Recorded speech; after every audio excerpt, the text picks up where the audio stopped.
नमस्कार दोस्तों, और आप सबका एक बार फिर से स्वागत है द मिडिल क्लास ओपिनियन पे।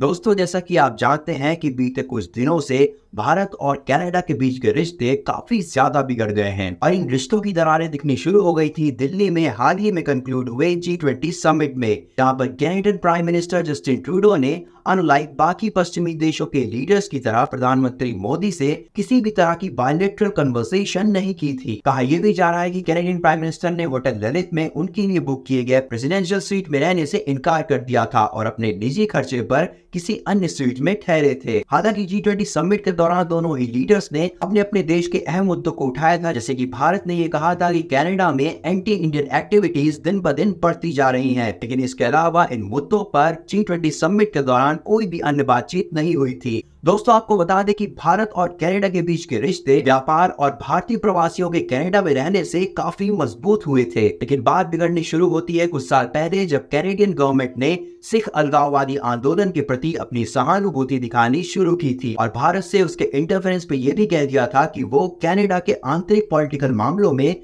दखल ना दे। बीते दिनों रिश्तों की दरार और भी ज्यादा गहरी हो गई जब Canadian prime minister Justin Trudeau ने कैनेडियन पार्लियामेंट को संबोधित करते हुए ये दावा किया कि कैनेडियन सिख लीडर और खालिस्तानी टेररिस्ट हरदीप सिंह निज्जर की बीते दिनों हुई हत्या में भारत सरकार का हाथ है और जिसके चलते कैनेडियन सरकार ने भारतीय डिप्लोमेट्स को निष्कासित कर दिया। इस पर भारत ने जवाब देते हुए सभी आरोपों को खारिज किया और पलटवार करते हुए यह भी कह दिया कि कनाडा में हमेशा से ही एंटी इंडियन एक्टिविटीज को पनाह दी जाती है। और अब आलम यह है कि कनाडा और इंडिया दोनों ने ही अपने सिटीजन्स के लिए ट्रैवल एडवाइजरी जारी कर दी है। भारत ने कैनेडियन सिटीजन्स के लिए वीजा सर्विसेज सस्पेंड कर दी हैं। कनाडा में रह रहे भारतीय एनआरआईज डरे हुए हैं और गैंगस्टर लॉरेंस बिश्नोई ने खालिस्तानी एक्सट्रीमिस्ट सुखा दुनके की हत्या की जिम्मेदारी ले ली है। दोस्तों, इस सारे फसाद की जड़ है कट्टर खालिस्तानी सोच। तो आइए सबसे पहले जानते हैं कि आखिर ये खालिस्तान और खालिस्तानी आंदोलन आखिर है क्या। दोस्तों, खालिस्तान यानी कि खालसा की भूमि, यानी कि सिखों द्वारा डिमांड की जा रही उनकी एक अलग मातृभूमि, एक ऐसा अलग जाति धार्मिक संप्रभु राज्य जिसकी प्रस्तावित सीमाएं विभिन्न सिख समूहों के हिसाब से अलग अलग हैं। कुछ समूहों की माने तो भारतीय राज पंजाब खालिस्तान की भूमि है, वहीं अगर बड़े दावों की तरफ रुख करें तो पाकिस्तानी पंजाब, भारतीय पंजाब और उत्तर भारत के कई अन्य हिस्से जैसे कि चंडीगढ़, हरियाणा, हिमाचल प्रदेश और शिमला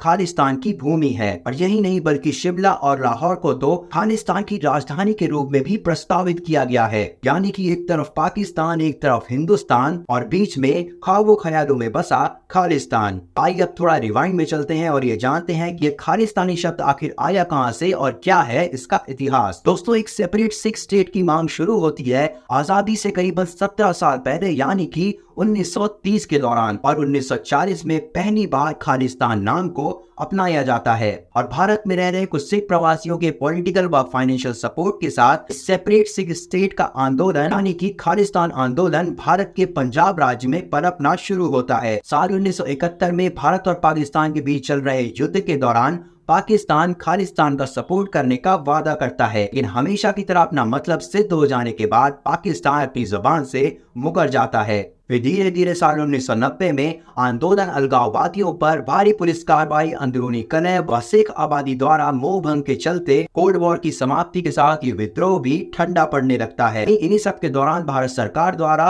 ऑपरेशन ब्लू स्टार संचालित किया जाता है, जिसके अंतर्गत गोल्डन टेम्पल यानी कि स्वर्ण मंदिर में छुपे आतंकवादी जो कि खालिस्तानी मूवमेंट में अहम भूमिका निभाने वाले जर्नैल सिंह भिंडरवाल द्वारा लीड किए गए थे, उनको वहां से खदेड़ने के लिए हमला किया जाता है। लेकिन दुनिया भर में रह रहे अन्य सिख समुदाय के लोग भी इस ब्लू स्टार ऑपरेशन से आक्रोशित हो गए। उनका ये कहना था कि भारत सरकार ने उनके मंदिर पर हमला करके उनकी आस्था व उनकी भावनाओं पर हमला किया है और जिसके बदले के स्वरूप उस समय की प्रधानमंत्री श्रीमती इंदिरा गांधी पर उन्हीं के सिख बॉडीगार्ड्स ने उन पर हमला करके उन्हें मौत के घाट उतार दिया। इसके बाद देश में भारी अनरेस्ट मचा और खालिस्तानी ग्रुप कुछ समय के लिए शांत हो गए, लेकिन बीते सालों में कुछ खालिस्तानी ग्रुप्स फिर से एक्टिव होते दिखाई दे रहे हैं। साल 2018 में पंजाब पुलिस ने कई खालिस्तानी ग्रुप्स के लोगों को गिरफ्तार किया था। पंजाब के पूर्व मुख्यमंत्री कैप्टन अमरिंदर सिंह ने ये भी दावा किया था कि इन खालिस्तानी आतंकी ग्रुप्स को पाकिस्तान के ISI, कनाडा, इटली और UK में रह रहे खालिस्तानी सपोर्टर्स द्वारा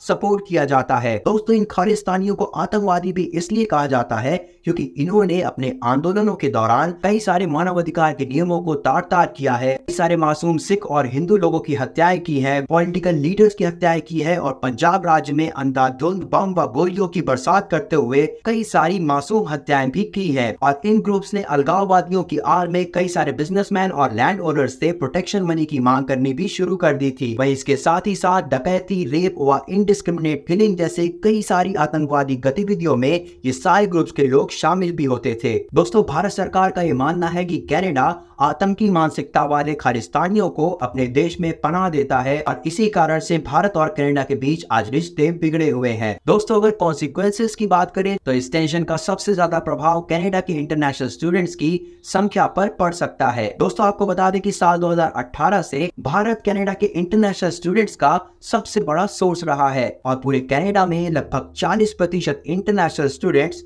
भारतीय हैं और इस स्टूडेंट इनफ्लो से कैनेडियन यूनिवर्सिटीज और इंस्टीट्यूट्स को काफी ज्यादा फायदा पहुंचता है। वहीं भारत द्वारा वीजा सर्विसेज के सस्पेंड कर दिए जाने से स्टूडेंट्स व उनकी फैमिली पर भी असर पड़ सकता है। अगर ट्रेड यानी कि व्यापार की बात करें तो कनाडा के किसानों को इस टेंशन से सबसे ज्यादा नुकसान होगा क्योंकि कनाडा भारी मात्रा में मसूर की दाल के अलावा कई सारे एनर्जी प्रोडक्ट्स जैसे कि कोल, कोक और ब्रिकेट्स यानी कि कोयले के ईंटे आदि जैसे प्रोडक्ट्स को इम्पोर्ट करता है। वहीं पिछले कई सालों में भारत की फार्मास्यूटिकल्स और सॉफ्टवेयर कंपनीज ने भी कनाडा में अपना एक्सपेंशन किया है। और भारत की ही बात करें तो भारत इसके अलावा कनाडा को consumer goods, garments, engineering products जैसे कि ऑटो पार्ट्स, एयरक्राफ्ट इक्विपमेंट्स और कई सारे इलेक्ट्रिक प्रोडक्ट्स भी सप्लाई करता है। वहीं भारत की कई सारी बड़ी कंपनीज जैसे कि TCS, इन्फोसिस और विप्रो आदि ने कनाडा में बिलियंस ऑफ डॉलर्स में इन्वेस्ट कर रखा है। वहीं इस टेंशन के बीच आनंद महिंद्रा ने तो ऑलरेडी अपना इन्वेस्टमेंट वापस ले लिया है और भारत की ये सभी बड़ी कंपनियां कनाडा में हर साल हजारों जॉब्स क्रिएट करती हैं। वहीं कनाडा की भी 600 से ज्यादा कंपनियां भारत में फैली हुई हैं। तो जैसे जैसे इन दोनों देशों के बीच तनाव बढ़ता जा रहा है वैसे वैसे व्यापार, निवेश और पीपल टू पीपल रिलेशंस पर परिणाम अनिश्चित बने हुए हैं। तो आइए दोस्तों, अब देखते हैं कि what is the middle class opinion on this India Canada tension.